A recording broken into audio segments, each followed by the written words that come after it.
오늘 함께 우리에게 주신 하나님의 말씀은 요한복음 17장 22절로 24절의 말씀입니다. 요한복음 17장 22절로 24절입니다. 제가 가지고 있는 성경으로는 177면에 있습니다. 세 절 말씀은 저와 여러분이 함께 한 목소리로 읽도록 하겠습니다. 내게 주신 영광을 내가 그들에게 주었사오니 이는 우리가 하나가 된 것 같이 그들도 하나가 되게 하려 함이니이다. 곧 내가 그들 안에 있고 아버지께서 내 안에 계시어 그들로 온전함을 이루어 하나가 되게 하려 함은 아버지께서 나를 보내신 것과 또 나를 사랑하심 같이 그들도 사랑하신 것을 세상으로 알게 하려 함이로소이다. 아버지여, 내게 주신 자도 나 있는 곳에 나와 함께 있어 아버지께서 창세 전부터 나를 사랑하심으로 내게 주신 나의 영광을 그들로 보게 하시기를 원하옵나이다. 최근 한국인의 삶의 만족도를 OECD 국가에서 조사를 했다고 합니다. 그런데 우리 대한민국이 가장 낮은 수준에 머물러 있다라고 합니다. 10점 기준으로 6.06점이라고 합니다. 평균은 6.69점이었습니다. 여러분들의 삶은 어떠하십니까? 우리가 괜찮다라고 속으로 다짐하지만 때로는 우리가 얼마 지나지 않아서 불안감이 찾아오기도 하고, 때로는 우리가 삶이 어려워서 앞을 자세히 살펴볼 수 없는 어두운 터널에 있는 것과 같은 느낌이 들기도 합니다. 특히 연령이 높을수록 삶에 대한 만족감이 줄어들고 있다고 합니다. 수입이 적어지고 건강이 약해질수록 사람들과 관계가 더 단절될수록 마음 한편에는 빈 구멍이 남아있는 것 같다라는 이야기들을 듣게 됩니다. 예수님께서 오늘 본문에서 우리와는 다른 시선으로 기도하시는 것을 보게 됩니다. 예수님께서는 십자가 앞에 두시면서 육체적으로는 가장 힘든 시간, 그리고 정서적으로는 가장 고통스러운 그 시간 가운데 계십니다. 사람들에게 외면당하는 그 자리, 십자가의 자리 바로 앞에서 기도하시는 것이 오늘의 본문입니다. 아버지여, 내게 주신 자도 나와 함께 있어 아버지께서 창세전에 나를 사랑하심으로 내게 주신 나의 영광을 보게 하옵소서라고 기도하셨죠.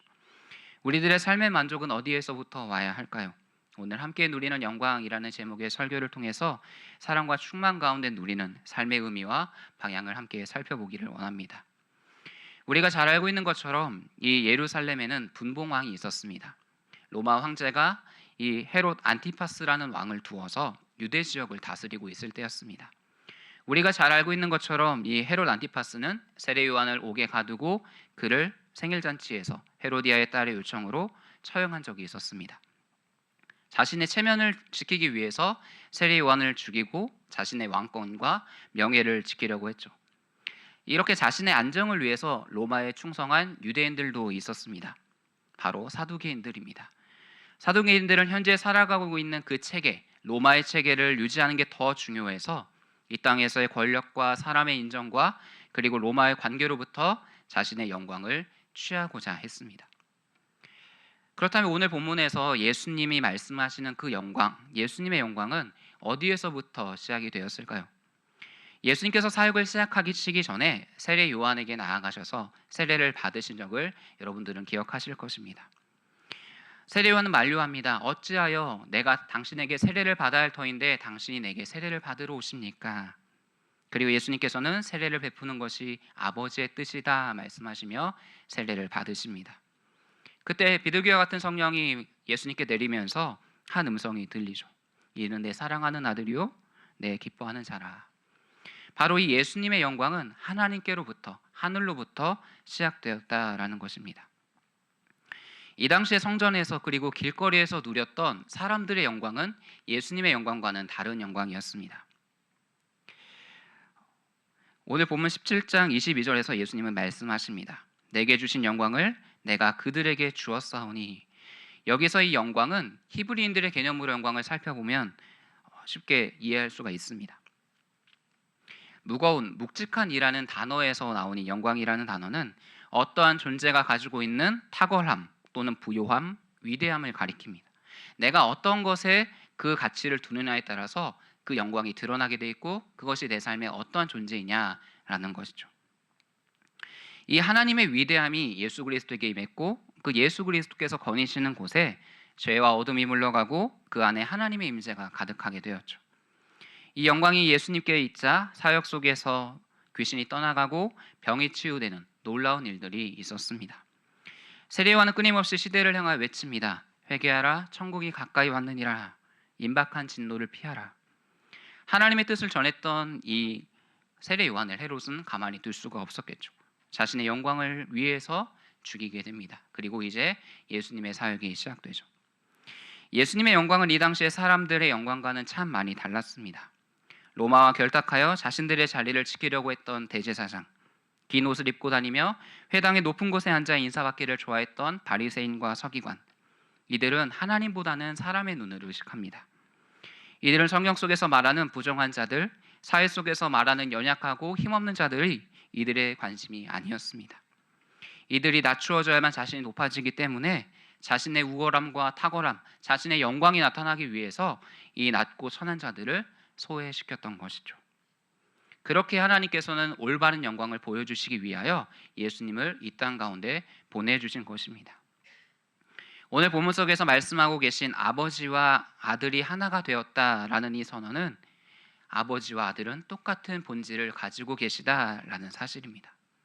오늘 본문뿐만 아니라 아버지와 아들의 하나됨은 사람을 창조하실 때 잘 살펴볼 수 있습니다. 사람을 만드실 때 하나님께서는 이렇게 말씀하셨습니다. 우리의 형상을 따라 사람을 만들자. 성부와 성자와 성령의 하나됨이 성경 처음부터 기록되어 있었습니다. 그리고 요한복음 1장 1절은 이렇게 기록합니다. 태초에 말씀이 계시니라. 이 말씀이 하나님과 함께 계셨으니 이 말씀은 곧 하나님이시니라. 유일하신 하나님은 함께 일하심을 우리는 기억해야 합니다. 아버지의 관심은 어디에 있을까요? 바로 이 시대에 낮고 천하며 부정하다고 여기는 그들에게 있었습니다. 이 땅에서 영광이 가득했던 그들에게는 연약하고 힘없이 낮아 보이는 그들은 관심의 대상이 아니었습니다. 이것이 바로 하나님 아버지의 마음입니다. 우리는 탕부 하나님에 대해서 잘 알고 있습니다. 모든 것을 다 가지고 있던 첫째 아들, 그리고 아버지의 모든 것을 다 허랑방탕하게 허비하고 다시 아버지께로 돌아온 둘째 아들의 이야기 말입니다. 그 두 아들을 모두 사랑한 것은 탕부 아버지였습니다. 아버지는 모든 것을 탕진한 그 아들이 언제 돌아올지 몰라 항상 기다리고 또 기다렸습니다. 마침내 먼 데서 그 아들이 오자 그에게 달려가 부둥켜 안고 목을 어긋맞추며 기뻐합니다. 그리고 잔치를 베풀죠.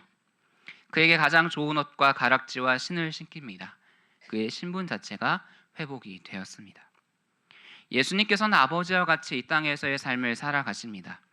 마치 아버지와 같이 그렇게 병든 자, 귀신 들린 자, 연약한 자를 돌아보십니다. 요한복음 17장은 대제사장의 기도라고 알려져 있습니다. 이 대제사장이신 예수님에 대해서 더 구체적으로 한 번 더 살펴보도록 하겠습니다. 요한복음 17장 6절을 보면 하나님께서는 예수님께 주신 사람들이 등장합니다. 예수님께서는 사역을 마치신 후 사람이 없는 한적한 곳으로 가셔서 기도하셨습니다. 예수님께서 가지고 계신 그 권능으로 많은 사람들의 인정을 받기보다는 도리어 계속해서 하나님의 뜻을 구하셨죠. 예수님의 제자들은 항상 옆에서 이러한 스승의 모습을 보았습니다. 본문 23절에서 예수님은 이렇게 기도하십니다. 함께 읽습니다. 곧 내가 그들 안에 있고 아버지께서 내 안에 계시어 그들로 온전함을 이루어 하나가 되게 하려 함은 주께서 나를 사랑하신 것 같이 사랑하신 것을 세상으로 알게 하려 함이로소이다. 여기서 사랑하셨다는 것은 조건 없는 희생을 의미합니다. 그 사랑이 흘러간 장면을 살펴볼까요? 세례요한이 보라 하나님의 어린 양이로다 라고 예수님을 소개합니다. 그때 안드레와 다른 제자들이 예수님을 따릅니다. 안드레는 형제였던 시몬 베드로에게 이렇게 소개합니다. 우리가 메시아를 만났다. 그리고 빌립은 나다나엘에게 우리가 모세가 기록하고 선지자들이 쓴 그분을 만났다라고 소개하죠. 그렇게 이들은 예수님을 만나고 또 예수님을 소개하는 그 장면들이 요한복음의 서두에 기록되어 있습니다. 예수님은 그렇게 제자들과 함께 사역을 하셨습니다. 그들의 조건을 보면 지식도 없었습니다. 그리고 그들은 충분한 권력도 어떠한 네임밸류도 없었던 자들입니다. 단지 아버지의 사랑만으로 그 영광 안으로 초대하셨다는 거죠. 예수님께서는 홀로 일하지 않으셨습니다. 하나님께서 능력 자체이시고 모든 것을 하실 수 있는 분이기 때문에 굳이 사람과 함께 하실까라는 의문을 갖고 있지만 제자들을 부르셔서 그들과 함께 사역하셨습니다. 예수님은 그렇게 제자들과 함께 거하셨습니다. 이것이 바로 예수님의 성품입니다. 그분은 높아지고자 하지 않으셨고 도리어 낮은 모습 그대로 이 땅에서의 삶을 살아가셨습니다. 때로는 함께하는 제자들의 어리석은 모습이 나타납니다. 야고보와 요한이 예수님께 나와 부탁합니다. 주께서 영광 중에 계실 때에 좌우 거기에 내가 앉게 하여 주십시오. 이들은 예수님께서 예루살렘에 가셔서 로마의 모든 권력이 무너지고 마침내 이 땅 가운데 자신이 생각했던 왕국이 세워지리라 생각했습니다. 하지만 예수님께서 말씀하시는 영광은 무엇입니까? 너희 중에 누구든지 크고자 하는 자는 너희를 섬기는 자가 되고 으뜸이 되고자 하는 자는 모든 사람의 종이 되어야 하리라. 예수님께서 말씀하신 영광은 섬김과 희생입니다. 이제 예수님께서는 그 영광을 위해 지금 제자들을 위해 기도하며 하나님의 뜻을 구하고 계신 것입니다. 왜 제자들은 높아짐과 인정을 원했던 것일까요? 그들은 이러한 세상적인 가치관이 깊이 배어 있는 사람들이었기 때문입니다. 익숙함 속에서 그들은 자연스러운 영광을 구했을 뿐입니다. 사람들의 인정을 받게 될 때, 내가 한 일을 다른 사람들이 알게 될 때, 그제서야 나는 가치 있는 사람이구나라는 그 마음이 이들 안에 있었던 것입니다. 그렇기 때문에 끊임없이 하나님 외의 것들로 채워나가려고 했었죠. 예수님께서는 제자들이 배와 그물과 그의 가족들을 버리고 쫓아오도록 요구하셨습니다. 예수님께서는 그들을 사람을 낚는 어부로 부르셨던 것이죠. 진정한 삶의 방향과 가치관을 잃어버린 이들에게 나의 유익만 구하기보다는 다른 이들의 유익을 생각하여라. 다른 사람과 함께 살아가거라. 내가 한 것처럼 낮아짐의 영광을 그들에게 보이라 라고 하나님은 원하셨던 것입니다. 이것이 바로 하나님의 형상입니다. 이 형상, 이 정체성을 잊고 있던 이 제자들, 세상의 가치관을 쫓아 나아갈 수밖에 없었죠. 그렇다면 우리는 어떻습니까? 우리가 삶을 살아가는 방식을 잠깐 떠올려 봅시다. 때로는 나를 낮추고 상대방을 높이는 게 손해를 보는 것 같다라는 생각이 들기도 합니다. 도리어 다른 사람들이 나의 낮춘 그 자세를 보고 저 사람 너무나도 약자네? 내가 저 사람을 밟아버려야겠다라는 그 사람들의 생각에 자신의 힘을 점점 키우기 시작합니다. 하지만 제자의 의미를 보면 어떻습니까? 제자란 스승이 한 말을 듣고 그치는 자가 아닙니다. 스승의 삶과 가르침을 받아들이고 그대로 살아가는 사람들이 제자인 것이죠. 이들은 스승의 가치관과 삶의 방식들을 다 받아들인 후에 나의 삶에 그대로 하는 것, 그것을 예수님이 기도로 오늘 보여주시고 계신 것입니다. 요한복음 17장 16절은 그 모습을 이렇게 소개합니다. 같이 읽어볼까요? 내가 세상에 속하지 아니함 같이 그들도 세상에 속하지 아니하였사옵나이다. 그들을 진리로 거룩하게 하옵소서. 아버지 말씀은 진리니이다. 이들이 이 세상 속에서 받아들여야만 하는 것은 바로 이 진리라는 것이죠. 흔들리지 않는 그 진리, 그 안에 담긴 사랑, 그것만이 이들을 온전한 제자로 온전한 영광을 쫓는 참된 사람으로 만들어준다라는 사실입니다. 참된 제자는 세상의 가치보다 진리 안에 거하는 사람입니다. 그 사람을 세상 속으로 흘려보내는 사람입니다. 예수님께서 제자들에게 너희는 기도할 때 이렇게 기도하라 라고 말씀하셨습니다. 하늘에 계신 우리 아버지여, 이름이 거룩히 여김을 받으시오며 나라가 임하시오며 뜻이 하늘에서 이루어진 것 같이 땅에서도 이루어지이다. 이것이 바로 예수님의 삶이자 제자들이 기도하며 나아가야 할 그 삶의 모습임을 우리는 기억해야 합니다. 오늘 본문 24절에서 예수님은 마지막 순간에서도 마치 처음에 기도를 가르쳐 주신 것처럼 똑같이 기도하십니다. 아버지여, 내게 주신 자도 내가 있는 곳에 나와 함께 있어 아버지께서 창세전에 나를 사랑하심으로 내게 주신 나의 영광을 그들로 보게 하시기를 원하옵나이다. 예수님이 이 땅 가운데서 하나님의 임재를 누리며 살아가기를 원하십니다. 이것을 다른 말로 표현하면 하나님과의 친밀감을 누리며 그 어떠한 다른 사람보다 더 하나님을 친밀하게 여기며 살아가기를 원하시는 것입니다. 바로 이 하나님을 깊이 묵상하고 이해하는 것만이 우리가 온전히 진리를 누릴 수 있는 방법입니다. 오늘 본문에서 예수님은 이 보다라는 단어를 사용하십니다. 이것은 단순히 우리가 눈으로 어떠한 물체를 보는 것이 아니라 하나님의 그 본질 자체를 깊이 누리는 것을 의미합니다. 우리가 2025년 교회가 함께 묵상하며 나아가는 그 표어처럼 더 풍성하게 더 넓으신 그 하나님의 사랑이 우리 가운데 있는지를 지금 점검해 볼 필요가 있습니다. 오래전부터 공중파 프로그램에서 시작하여서 오늘은 소셜미디어에 이르기까지 이단들의 다양한 모습들이 비추게 되는 것을 보게 됩니다. 특별히 안타까운 모습은 우리가 익숙하게 부르고 있는 그 찬양들을 그 이단들도 똑같이 가사 하나 틀리지 않고 그대로 노래하는 것을 본 장면을 제가 본 적이 있습니다. 이 가정들과 또한 그 개인의 삶을 보면 모든 것이 다 무너져 버렸습니다. 그들 안에서 잘못된 영광을 그들이 바라보며 따라가기 시작하자 우리가 그들을 볼 때 얼마나 안타깝습니까? 그렇다면 우리는 어떠합니까? 우리는 하나님의 그 충만한 영광 가운데 예수 그리스도의 십자가의 놀라운 은혜가 우리 가운데 있는지 지금 점검해 볼 필요가 있습니다. 다른 것이 우리를 온전하게 할 수가 없습니다. 우리는 하나님을 아는 지식을 구해야 합니다. 믿음으로 말미암아 그리스도께서 우리 마음에 계시옵소서. 우리가 사랑 가운데 뿌리가 박히고 터가 굳어지게 하옵소서. 우리 모두가 함께 지식에 넘치는 그리스도의 사랑을 알게 하옵소서라고 우리는 기도해야 합니다. 예수님의 사랑의 너비와 높이와 깊이가 어떠함을 깨달아 하나님의 모든 충만한 것으로 우리 가운데 채워 주시옵소서라고 우리는 기도해야 하는 것이죠. 예수님께서 승천하신 후에 제자들이 마가의 다락방에 모여서 함께 기도합니다. 그리고 성령이 이들 가운데 임하십니다. 그리고 이들은 각 가정에서 이제 교회로 모이게 됩니다. 근데 아이러니하게 로마는 자신의 영광과 자신이 가지고 있는 힘으로 끊임없이 그리스도인들, 예수 믿는 자들을 박해하고 조롱하기 시작합니다. 심지어는 황제가 화제를 내놓고서 그 화제가 그리스도인들이 낸 화제다라고 모함하면서 그렇게 그리스도인들을 점점 카타콤이라는 지하 동굴로 이동시키게 됩니다. 근데 그 가운데 이들은 신앙을 지켰습니다. 도리어 그 안에서 하나님의 충만한 영광이 도리어 이방인이었던 로마 사람들로 하나님의 영광을 보게 한 것입니다. 그 비결은 무엇입니까?